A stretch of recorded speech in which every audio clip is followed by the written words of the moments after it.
Hi, good afternoon. My name is Amy Blum. I'm the Chief Operating Officer for the National Gaucher Foundation, as well as the Director of the CARE programs. And today I'm here to speak with you about patient advocacy. What is it? And the pandemic impact. The National Gaucher Foundation receives charitable support from Pfizer, Sanofi Genzyme, and Takeda. Hopefully by the end of the presentation, you will be able to define patient advocacy, identify NGF key patient advocacy efforts for patient empowerment, and extrapolate differences in advocacy strategies pre and during the pandemic. So let's start with the basics. What is advocacy? So Merriam-Webster Dictionary and the Cambridge Dictionary have very similar definitions. The key term that is repeated in both is that of support. So advocacy entails support. So then we want to talk about, well, what is patient advocacy? Patient advocacy entails supporting and empowering patients and their caregivers for a variety of activities, such as awareness building, education, and connection to resources. Effective advocacy always has a few steps to it. The first and key piece is listening. And through listening, we ascertain what's needed, be it for an individual or for a community at large. Then we have to identify solutions and use thoughtful implementation to respond.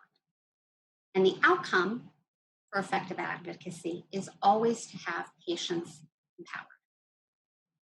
The National Gaucher Foundation has over 36 years of experience in education and advocacy. Our goals are to raise awareness of Gaucher disease, to provide education for the patient community and connection to resources that lead to achieving optimal health, to provide easy access to diagnostic testing, as well as supports to maintain optimal health.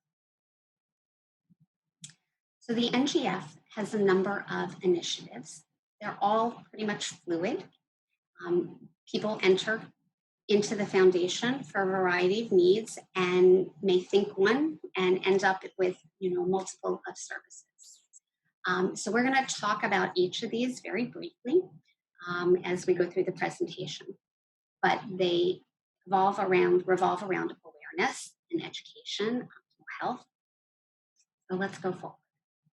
Our first initiative is Gaucher Awareness Accelerator. This is where we want to heighten awareness about Gaucher and provide education to the broad community. And we primarily do that through our website and the content that's developed. In October of 2016, we relaunched our website. And since then, we've had just under 2 million unique users and just under 3 million unique page views. You can see year-over-year site traffic has increased very steadily over these past few years. We anticipate having, by the end of the calendar year, about 1 million expected users as site traffic.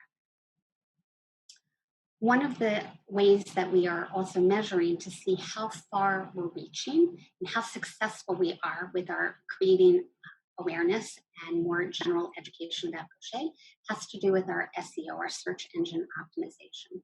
So May of 2020, the NGF ranked #1 for Gaucher disease, the term Jewish genetic diseases, lysosomal disease. It's pretty consistent. Every month we have similar types of rankings. We've ranked in the top 10 for 347 of 433 keywords that are used. And of those 433 keywords, about 290 last month were ranked between 1 and 3 in and of itself, meaning that when people go and they're searching these terms, they're coming to us. We've also ranked for over 50 little snippets. So we're getting a lot of traffic. That means that our content is being looked at and we're making sure that we have accurate content. That's important overall to make sure that we are helping to raise the awareness about Gaucher disease. We also have a testing initiative that we've been running for a couple of years, because we know that from the time that most people actually seek out medical care due to symptomology that they are experiencing and then are able to obtain an accurate diagnosis, that average patient journey is 5 years. So we wanted to be able to put into place programming to help decrease that diagnostic journey. So over the past several years, as we've implemented this program, there have been 186 people that actually qualified for testing, meaning either a physician was contemplating Gaucher in the differential diagnosis and reached out to us to get a requisition form, or individuals themselves may have come through to us to discuss similar symptomology. And then we work with Greenwood Genetics Center, and people can then be tested with no out-of-pocket costs. So 155 individuals have been tested. None are in process right now, and 22 were identified as actually having Gaucher. And 37 individuals have been detected as or identified as being carriers. So our next program is our Optimal Health Initiative, because we want individuals who have Gaucher to be able to achieve and maintain their own unique optimal health. That looks different for each person as a unique individual.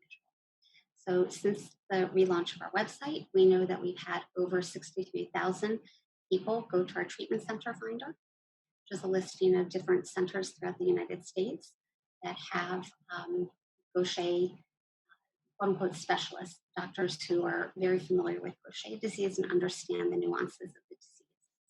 We have 2 social workers on staff who are trained for listening. They are our optimal health advisors. So they can speak to patients and caregivers.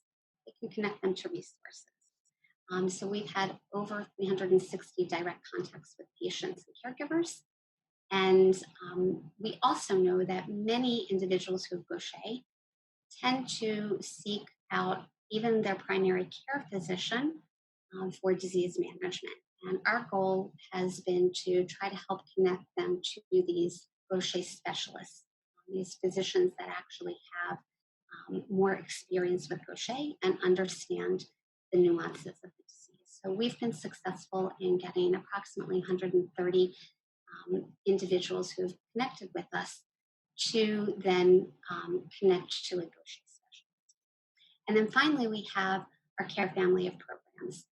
For over 25 years, we have run financial grant programs to assist our patient community. Those are individuals who have Gaucher and who have extraordinary financial hardship. Both programs are approved by the OIG. The CARE program itself provides financial grants to pay for insurance premiums, and the CARE Plus program provides financial assistance for ancillary costs that may not be covered by insurance. We are unique because we are a single stop. We are pretty expedient in our responses and decision. Our online application is really very easy. So our community can come to us and they can receive an abundance of information and services in a one-stop shop. Marshall McLuhan, in his book, Understanding Media, The Extension of Man, was been quoted as saying, the medium is the message. I'm going to flip this a little bit, because in advocacy, the message is the medium. Okay? How a message is conveyed holds tremendous power. It can be destructive or it can be healing. And we recognize that. And when we want to advocate for our community, we want to be very conscious of how we are relaying the message. So what's been the impact? We're in a pandemic. So we still listen. and we're ascertaining what the needs are. And we're identifying solutions. And we're being thoughtful in the implementation and response, because ultimately we still want patient empowerment.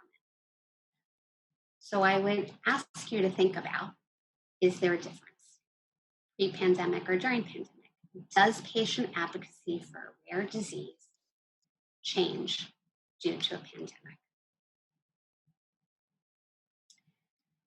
So what's the impact on the advocacy overall? We had initial questions, right, at the very beginning. Is Gaucher in and of itself a comorbidity which could lead to a severe presentation of this novel coronavirus? How might patients and caregivers needs change during the pandemic? And what, if any, interventions may be required? We're still focusing upon the patient conversations and concerns that are expressed. We're a liaison with our medical advisory board as a group and individually, as well as other Gaucher specialists nationally and experts. So we're also very cognizant that in this time, there's a lot of fear, understandably. And we recognize that there's a leadership role for a national foundation. Again, we're recognizing the power of the message. We recognize that everyone has a unique biological and emotional circumstance.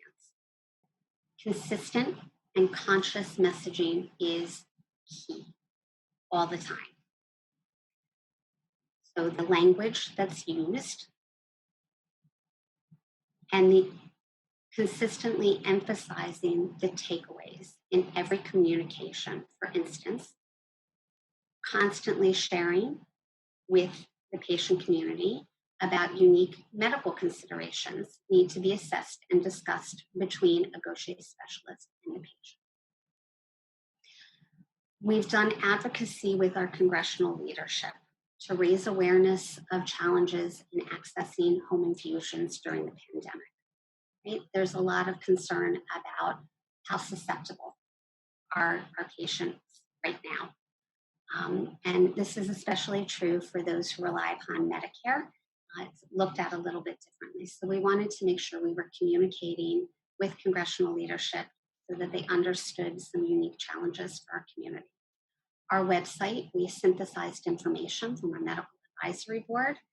We took technical information, put it into plain language. We've developed an infographic, coronavirus tip pages. We do our monthly e-news publications. And here we have wanted to really focus on a few things. One, again, the language. We want to take technical information and we want to convert it to plain language. So it's easily used by our patient community. And that involved the infographic and the tips pages. So we're redirecting people. We were presented with an emergency patient information page by physicians. We disseminated that to our patient community as well as surveys. We've also been liaison and disseminated particular information from the U.S. Physician Working Group on the impact of COVID-19 to Gaucher specialists and treatment centers here in the U.S. We've made sure that our blogs are focusing on topics for just general health fortification strategies, coping with stress, managing inflammation, exercise, and building bone density. Those are positive pieces that our patient community can take and utilize in a very easy manner. We've had ongoing calls with our optimal health advisors. We have had, in relation to our care programs, the impact is that we are having an increased inquiries and applications for financial assistance based upon economic challenges. And it seems to be that there are some insurance carriers that are notifying policyholders of premium increases more than typical at this time of year. So we have reallocated some of our funding. We reallocated it some our testing because we've had a decreased emphasis on that.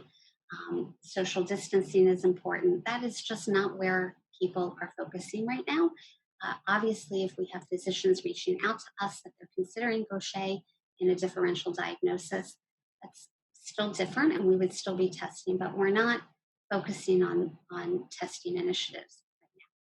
So our key takeaways right now, patient advocacy, those efforts are always consistent in terms of awareness building, education, and connection to resources.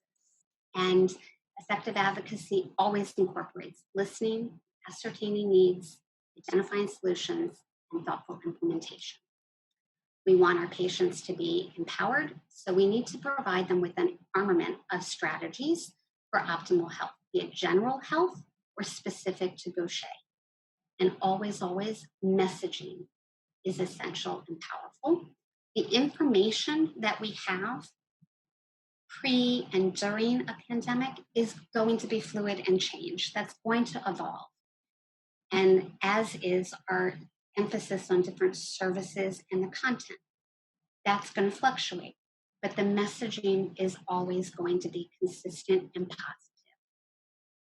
So if you want to claim credit for this presentation, you go to ldrtc.cds.pesgce.com. Thank you.